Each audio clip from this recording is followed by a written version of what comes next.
Welcome to Arise and Shine. with Jeanette and Sandy. oh, I forgot to change it again. See? Here we go. Wow. Hey everybody. We've got a really cool study. Tell them Yes, about we it, Sandy. do. We were Yes. pleasantly surprised. Yep. We're gonna do a study today about Deborah and Jael. So this is in the book of Judges, and it is during the time of the judges in ancient Israel. So we hope you all enjoy this study. But so here we are, round two again, everybody. Yep. Even though I was going to say today, no, that was yesterday. Yesterday was the 4th of July. Yes. Yep. So hope you all had a good holiday regardless. But I just kind of wanted to just say a couple words, not to be discouraged, and to remember to keep on, that we just need to keep on moving forward in the direction that we're all going. And as children of God, that maybe we could just, focus on God, focus on God's laws, not man's laws. We do what we can. We're doing everything we can, and don't lose hope. And Christians, get ready, get set, on your mark, and as Deborah says, she says, go. Yep. So that's what we're going to talk about today. You're going to love today's study because as for our ladies, you're going to feel very empowered, right? Yes. With that, tell us about Deborah. You're going to love this. Yeah. So I guess we can call this our Warrior Women series. And so we wanted to pick two women that kind of like fit that. So Deborah, let me get my book here. Yes, again, so we are in the book of Judges, chapter 4. And actually, chapter 4 and chapter 5, we're going to be talking about the context of that. So Deborah, she was a judge. Maybe you do know about her, and maybe you know about her as being a judge. She's one woman. I mean, there's lots of judges back in that time of ancient Israel, but she was the only woman judge in that time. In all of her, and she had many roles. And so let me go over and just kind of bullet what she was. So she was, number one, a counselor to her people. She was a judge. She was a deliverer in time of war at that time. She exhibited womanly excellence. And of course, she was a mother who arose to great leadership because she trusted God implicitly and because she can inspire in others that same trust. She was a gifted, and my book says an intrepid woman, and so I don't use that word too much, so I looked it up. Intrepid means fearless and adventurous, actually. So she was, this was a multitask woman. Yeah, with that, her name means bee. So think about, she was a busy bee. This woman gathered no moss. Absolutely. Yeah. So her name definitely fit her. So interesting though, her job, she was married to a man named Lapidoth. I didn't do any study on him, but it says that he just he didn't do too much. So I don't want to, but I just thought it was funny. It sounded like a lapdog. Her husband would attract. Yeah, opposites attract. So maybe she was so vivacious and she had all this energy, and this guy had to be really calm around her. I guess, right? Like she said, opposites attract. But her job originally was, she was the keeper of the lanterns in the temple, it said. I did not know that. Yeah, so the rabbis say she was a keeper of the tabernacle lamps. And what a humble task for this woman who was going to become so great in Israel, because later on, we're going to see, she becomes the keeper of a new spiritual vision that actually would light up all Israel. So, yeah, nice analogy there. So here's the problem that was going on at the time. For about 20 years, Jabin, who was the king of Canaan at that time, he was oppressing the children of Israel. And so their vineyards were being destroyed, their women were being dishonored, their children were being slain. And because of that, many had turned to the worship of idols. So her story is in the first part of the book of Judges, again, chapter 4. Her house was on the road between Ramah, I don't know if I'm saying it right, Ramah and Bethel in the hill country of Ephraim, where there were olive and palm trees. And so imagine this picture, because it says that it was under one of the most royal date palms that she would sit, and she would give counsel to her people. They would actually come and visit her. So I just imagine this woman sitting under this date palm tree and giving advice to everybody. So obviously, you guys, she had many spiritual gifts, and also one thing I forgot, she's also a prophetess too.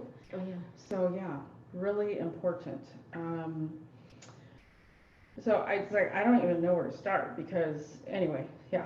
So she became known far and near, but her greatest service came in time of war. So that's really kind of what we're going to talk about today. But just so you know who this woman, background of this woman, and who she really was.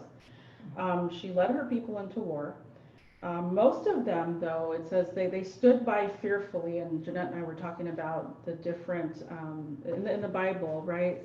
Where is it? In chapter 5, 16, it talks about some of those troops, or whatever you want to call them, that she probably wanted to call on, and kind of like Jeanette said, they were lazy. Yeah, they were lazy. They didn't come when the call for war came. Right. And know this, the biggest thing is when the men don't do what they're supposed to, God will have the women do it. So, get ready, church. When you think that, oh, the women aren't supposed to do stuff in church, if the guys aren't doing it, guess what? God will call the women. So be ready. I guess so. This is proof of it. Yes, this is proof of it. Yeah. It must have been a really weird time in there, because you have to think about you have all these judges during this time. If you look at all the judges, and then she's like she was in the beginning of the judges. She was like the fourth judge out of, I think, 11 that were mentioned in the book of Judges.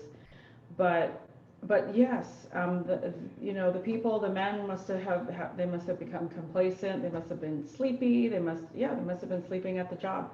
And so God was going to raise this woman up to do some serious damage. But it does say that most of them stood by fearfully because they were afraid of the enemy's 900 chariots of iron.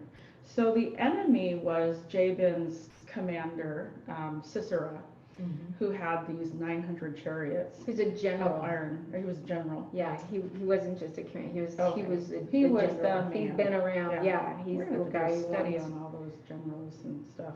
Yeah, because we were talking that it makes us think about that time of, like, if you've ever seen, and I know it's secular, but if you've ever seen like the Mad Max movies with Mel Gibson, Yeah.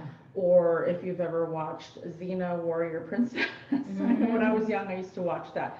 So I imagine these women kind of being like that. But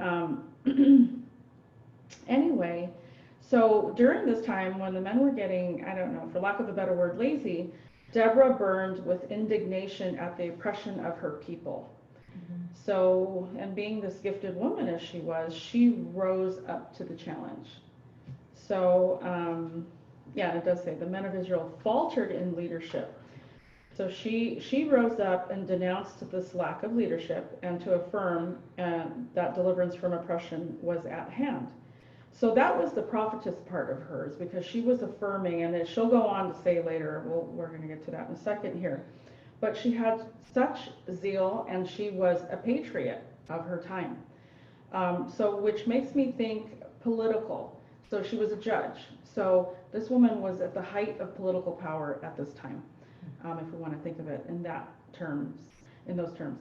So I want to think about, and I want to tell you guys, how we always talk about maybe not watching the news and things like that. And so if you want to get some real information, somebody who reminds me of Deborah today is, I'm going to say her name, is Kayleigh McEnany. She's the White House press secretary.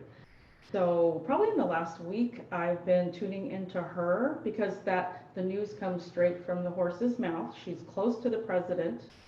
And so all these things that are going around in the news, if you just sit in on her briefings, and I probably have talked about her, but she's wonderful because she used to be one of them, meaning she was a reporter, and they seem to respect her, which is weird because I know we had Sarah, I forgot her last name, but it's somebody's daughter. Anyway, Sarah used to be the old press secretary, Chris Spicer, and the people would just beat them up when they would ask them questions. And it seems like Kaylee, they just really respect her because of what she used to do.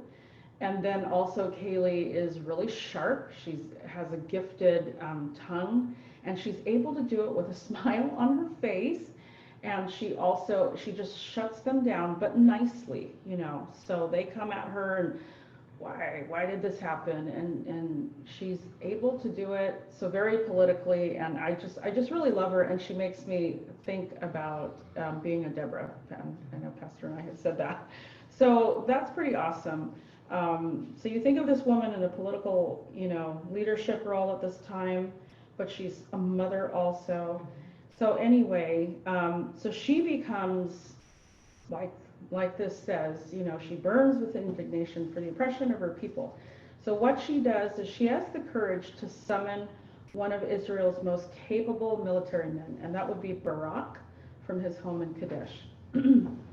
Now together they work out a plan of action, okay, against the enemy. So she and Barak are talking, and he also, though, from what I gather, seems not too sure about everything. Kind of a wimp. Kind of wimpy.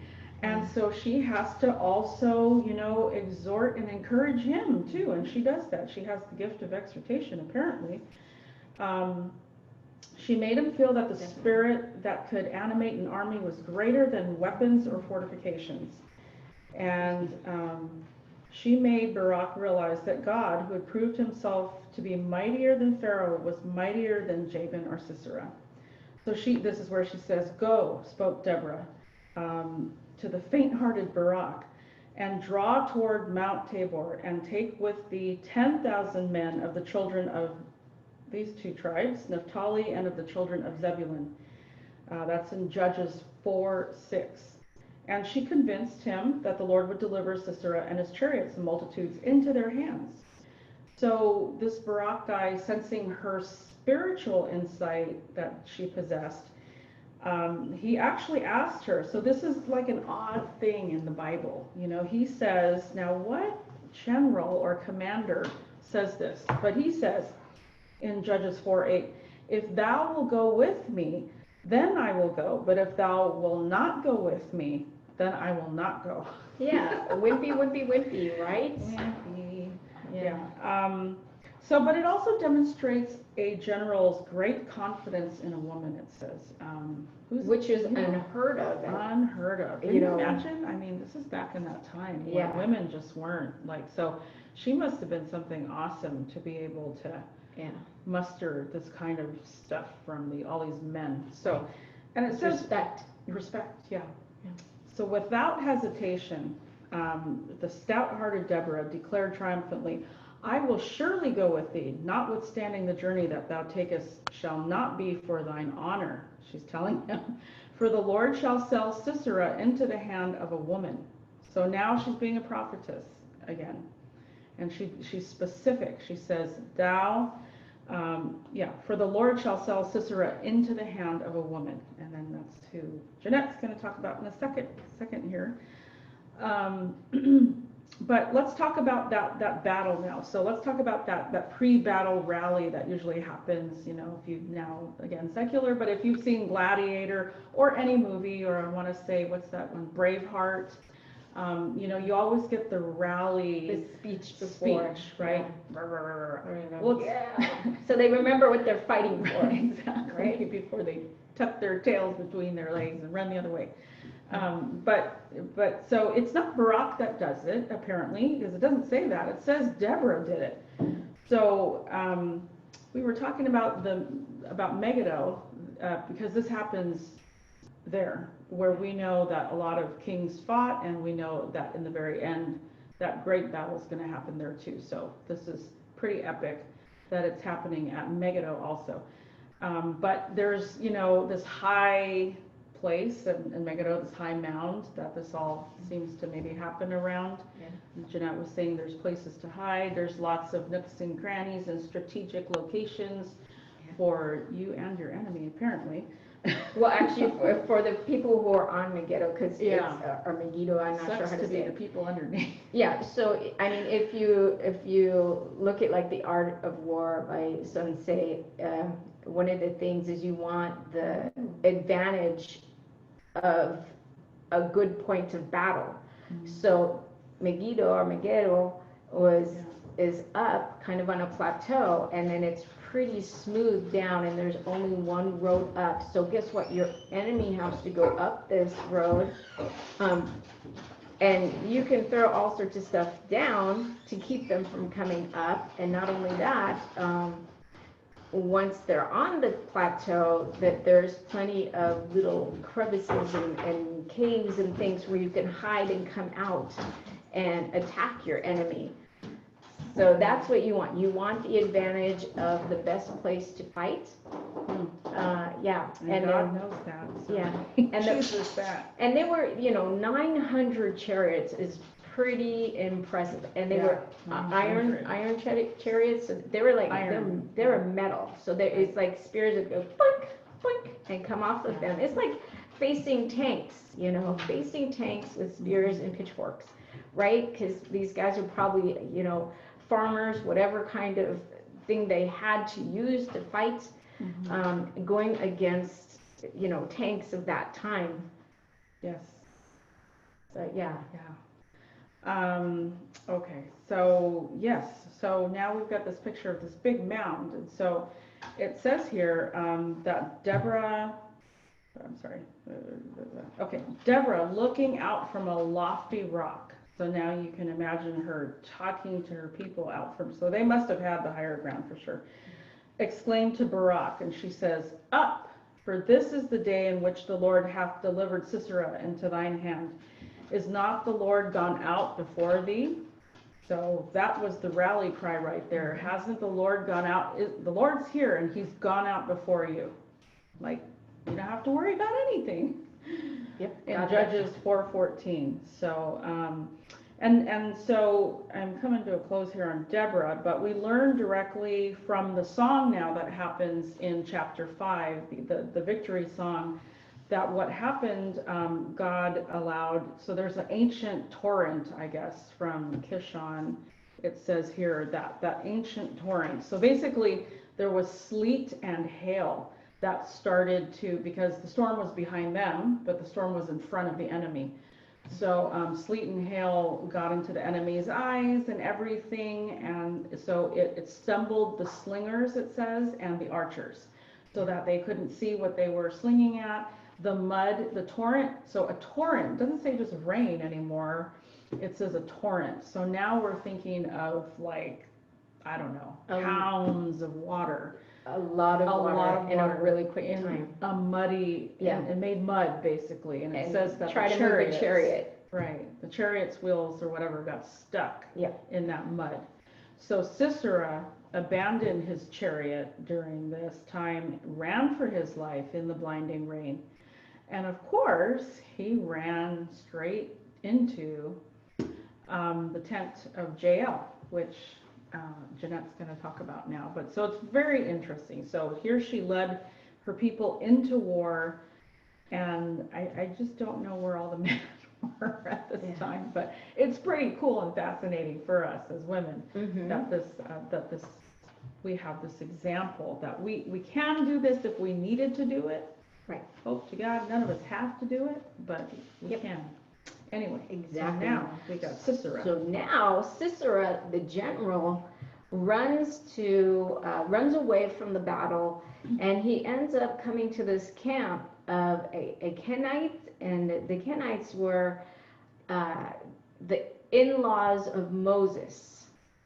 So, and they were neutral. They were neutral to Israel and to Jabin. Jabin. Yeah, and to Jabin. So he thought, oh, okay, I'm safe here. Oh, that makes sense then. Because I was like wondering how come he was okay. Yeah, Yeah, going into this this encampment. Yeah, so he knew he was safe here. So he Do you think I it was like a big flag or something that said?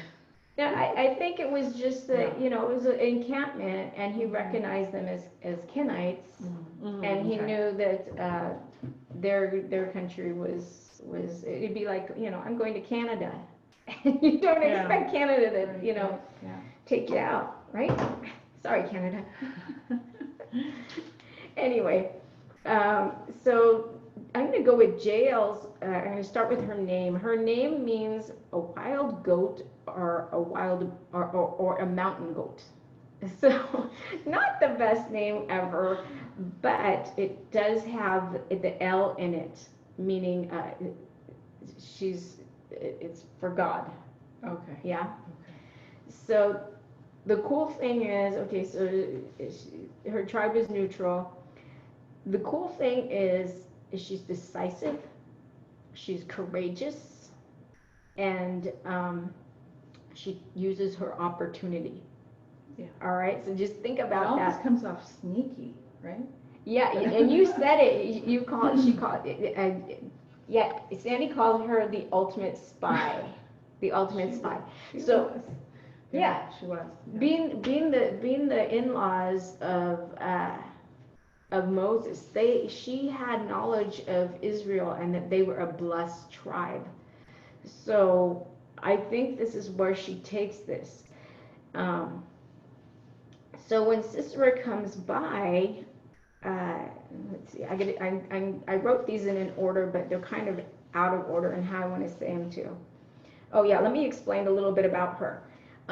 This tribe, the Kenite tribe, they were Bedouin or nomads, so they would pick up their tents and travel. Guess who was in charge of them?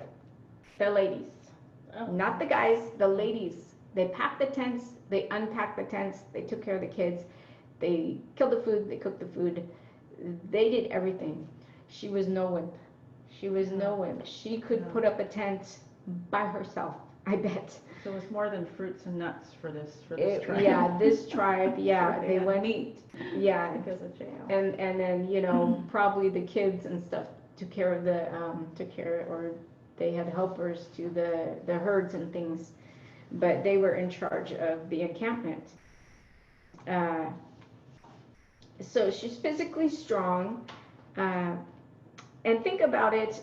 When we put up a tent, we're usually like in a forest, and the ground is a little soft. But I think the desert, the ground isn't always soft. And even if it's sand, guess what?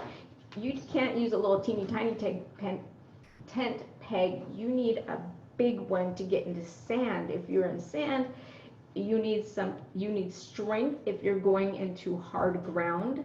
And these ladies did it.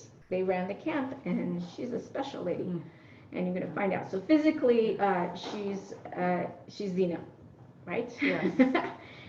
All right. What was unusual was that men do not go into the women's tent, and Jael invited Sisera to go into her tent, and he probably thought, that's great. The guys won't look for me there. Guys aren't allowed in the women's tent. So this is where she's the ultimate spy, which is what Sandy said. Brilliant, absolutely brilliant she is. And I love that Sisera asks her for water. He wants water because he wants to just refresh himself and be able to move on in a moment's notice and do his thing. He's a general. He knows how to fight. He knows he's got to stay alert. He knows he's got the enemy behind him, so he's got to be ready. She doesn't give him what he wants. Once again, the ultimate spy. She gives him a warm, like yogurt kind of thing.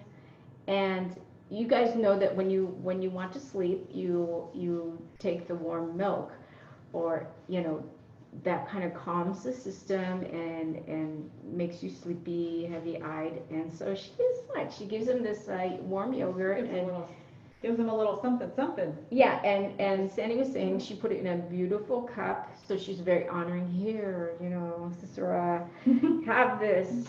And then she covers him. She covers him with something, heavy, because it was raining and sleeting. So she covered him and got him nice and warm and cozy and tucked him in, you know. She did a lot of things. That was the ultimate spy. I love that she didn't give him what he wanted. She gave him what he needed.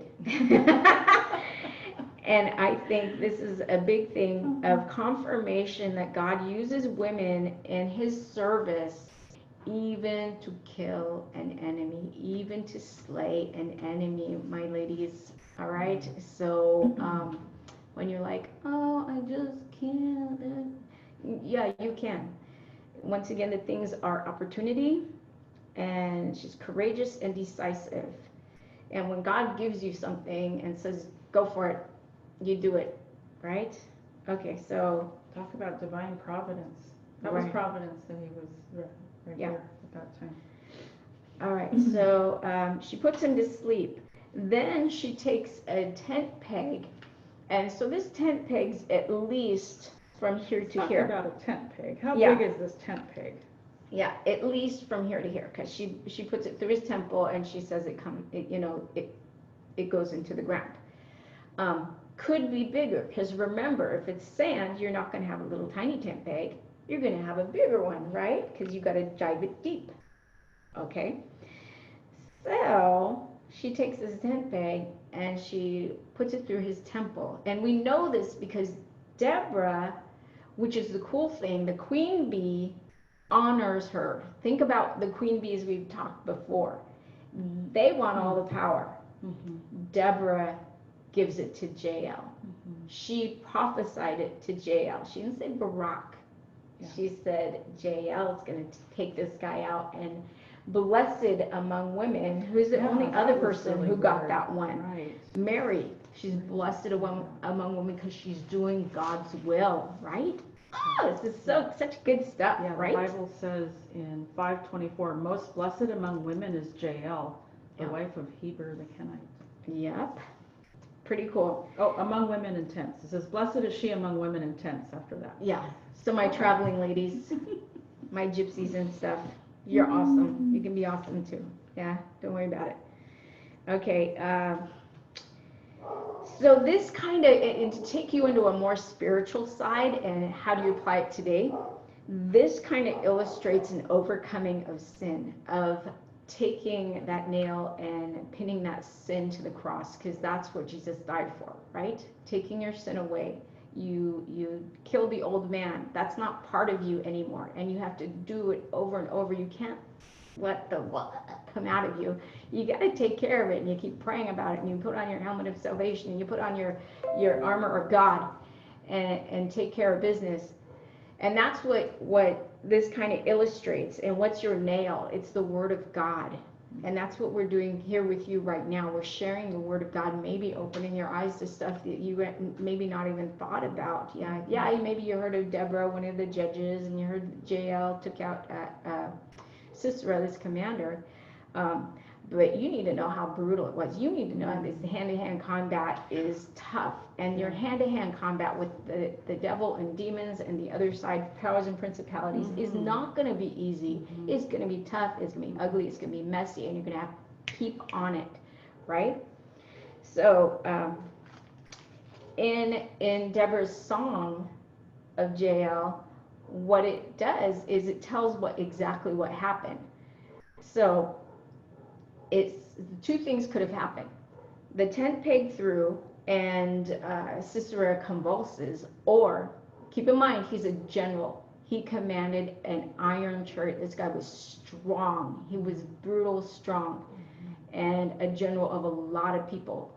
So not just any wimpy guy does that. Somebody with some serious strength and that men revere. Which makes sense why Barak, when he looked at Zebulun and Naphtali, it says in the Bible that he was just kind of like, oh, I gotta go up against Sisera, because these other men looked weak, basically. Yeah. So he was the Hulk. Sisera was like, think about the Hulk. Yeah. He was just a big, imposing guy, probably. Yeah, and for him to run away from the battle and get that far, whereas the other guys had been taken out, he had to be pretty imposing, pretty strong, full of muscles, Um, the other thing, if he wasn't pinned and convulsing, he got up. This man with a tent peg going through his head gets up. Like a scary movie. Yeah, it's like, what is it, one of those ones where they think you killed the bad guy, and then he gets back up and starts coming after you. Everybody walks away and does something else, and the guy gets up behind them. Yeah. And so it says that this getting up, he gets up, and then finally he falls at her feet. So I don't know if she's like, oh crap, that didn't work, and then he falls down. But by the time Deborah and Barak get there, she's cut his head off. She makes sure he's dead. So she's That's a woman. Yeah, and anytime you work with the spine, and severing the spine is not an easy thing, and the human spine is really tough. Right in here, that's why they had the guys who the ones who did the head chopping. They have guillotine. They have to have the axe is super sharp, and these guys have to be super strong, because, and it said, for some of our martyrs, the ladies, if their hair was in the way, it would stop the axe if it wasn't sharp enough, and so they would survive for a little bit with partial cuts. And even war, I'm sorry, I know a whole lot of war stuff. That's when Japan was attacking China, they had the swords, and they would do the chopping, but the people would survive, so it wouldn't always cut the whole head off. So you have to be wicked strong to take somebody's head off. So she's probably like, no, buddy, you're going down now and for good. So I wonder who was more powerful, Sisera or Artaxerxes? Artaxerxes. I know.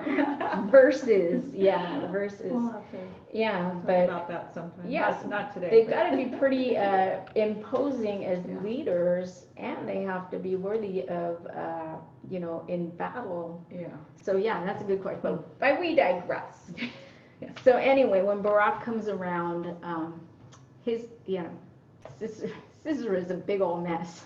She's like, he's in there. I want to check it out. Yeah. So the cool thing is, once again, Deborah sings about her. And they have a song. Yes, How morbid is that? Yeah, that tells us these extra things, like that Jael has severed Sisera's head. And then Deborah has another song. But they did weird things like that. In 5. But they sang about their battle. But that's how they remember it. I guess. Yeah, that's how they remember it. It probably wouldn't be written down if it wasn't for those songs. They're like, oh yeah, Deborah's, a snappy tune. I know, I was looking at the words, and I'm like, how would I put notes to these words? Yeah, that's very, I don't know, folklore songs, something. Yeah. So anyway, 5, Deborah sings another song where she talks about the 2 tribes that came to help, and there was other tribes that did nothing. So they end up getting in trouble. Yeah. One was just hanging out at the beach. One was in their boats. She gets kind of snarky on him. Yeah. She gets specific. Yeah. She's like, why did you sit among the sheepfolds to hear the pipings for the flocks? Yeah, like, dudes, what's your problem? And this is why God lifted her up, because the guys weren't doing it at that time. They were like, so you're a little oppressed, but you're still alive, let's go. And then they praised the other 2, the 2 that did help. So Zebulun's the people who jeopardized their lives to the point of death. Right. Naphtali also on the heights of the battlefield. So they went out there, because not only did they have to, the rain was still happening for them. Yeah. So they had to go trudging in that mud, and with their whatever they have, like I said, they might not have been warriors. They might have been farmers. They might have just, whatever you have, guys, let's go out there. Yeah. And they use that. So she's like, where was everybody else? Yeah, she had all the right to praise these 2 tribes that came out and took care of business, whereas the other ones were, It reminds me of today, actually, in the political power. It's like, Yeah. Our president's really the only one out there talking about the defacement of the statues being, like basically you're destroying property though, people, and our history. Right. And no one's backing him. So it's like, where is everybody else? Yeah. Why are you all hiding? So If the you same don't know kind of your thing. history, it'll repeat. Yes, All right, the good, the exactly. bad, the ugly, and Yeah. that's why some of these statues are up. You need to know the good, the bad, the ugly. It should these things should bring you to a place of like, what went on there? Who Yes. is this guy? What you know? Right. And if there was oppression, or if this was seeming like a good battle, we need that history. We need these reminders. You can't wipe it out Right. and expect it to be healthy. No. I'm And not there's a listening. few- I'm not watching. There's a few senators, there's a few congressmen standing up and saying things, but they're not. It's just like this. It really is. We're really like that there. Yeah, So. crazy. Anything else you want to add?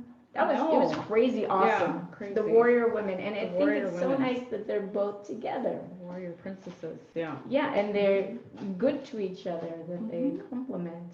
That Deborah wasn't a jerk about it. She was like, "You rock, Jael." And Jael's like, "Oh, it's just a little tent peg."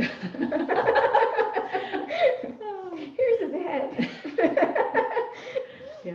So we hope that this made some, made some sense to you. And Encourages you. Not to stand down when you, Be courageous. yeah, to Be courageous. decisive. Be decisive, And if especially in today's times. opportunity arises. Yeah. Yeah. That's about it, folks. Yeah. Oh, So- I wanted to do a prayer. Oh, yes. Jeanette's From, gonna close yeah. us out. So this A book special was prayer. actually a recommendation from our own sweet teacher of our children. Come on, and see your Dee. face. Dee. Mhm. Yeah, Dee Harmon. So anyway, she was reading this one. I'm like, oh, that seems cool. And so it's Women of the Bible 1-year devotional study. Pretty cool. And it has a prayer in here. I want to pray for us all. All right, so let's go ahead and bow our heads. Lord, help me to be ready so that any moment I can stand against the enemy and even deal a decisive blow in the battle. Give me courage, discernment, and wisdom, and help me to stay close to you in the midst of the fray. Amen. Amen. Right? So don't be afraid to stand on the side of history, you guys. That's And right. we'll see you all Thursday morning. If you want to join us, if you've never been with us before and you want to come talk, just chat with us. We like Love to to have have you. riveting, intelligent, biblical conversation Yeah. at 7:30 Thursday morning at OCCC Church, OCCC.church. Every week I say the same thing too. Yeah. It's like Groundhog Day. Anyway, okay, so we'll see you all then. All right. Alrighty? Okay. Bye. Bye-bye.